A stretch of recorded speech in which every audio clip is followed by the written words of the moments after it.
Entinen backpackeri, nyt häpetä selläs kannat. Silkistä ei oo tyylis, vaan pehmeä selkä rankas paska laskuvarjo hyppääjä, joka uho koneessa. Seitä reppu vittu, mun tyyli putoo kovempaa, yeah all the way. Ja pohjaan asti kokaat satsissa, pirun floppaavasti, rokkaavasti sikin asenteen ja ronskit räpit. Korvas pissis, palaute ja sponssiräpit. Läpi sekassettikauden oli tyylisi pomo. Oot ku Henri Saari nauhalla, kova nykyisin olla pyrkyri homo. Pelimiestä kumallekin huivissa, vaikka sus on mitä muuta streittia ku lippas ja rähinä kosis, sä vastaisit tahdo. Kaunis seremonia, sinä papi ja Brandon oli leiri, mikä leiri on varmaan sama tuhous. Susta tulee Royal Family, mä raskan vallan kumous. No niin, siinä oli ensimmäinen oppitunti. Eikö ollutkin aika helppoa toi servaus?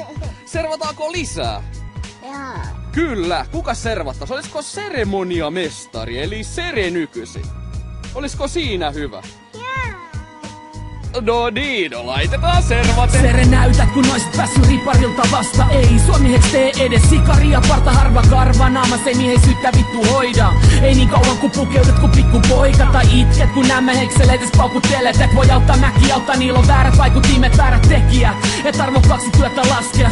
Moraalis juhlii, Suomen syöpä lapset. Ota hoitoryövä hapset niinku sulta karkuu. Pakeneva hiusra jonka pilotat kaljuus haltuus. On tarttunut jonkin sortin aatteet, mut uhos on olo niinku Bronxin vaatteet. Tai kaamelive-sous, joka on aina ruma lotto. Kun tarvit aina alle studio ja 1000 totto. Et saata soundaa hyvälle ne Matti Sedän pakinat. Kun lava sulla loppuu sekä happi että karismaa.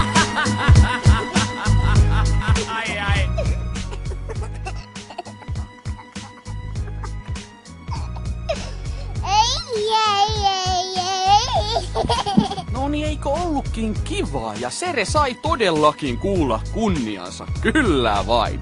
Ja näissä hommissa edetään. Kiitoksia teille kuulijat, että olette ollut raidoilla mukana. Ja homma etenee sillä tavalla, että servailemisiin. Kyllä vain. Ja näissä hommissa...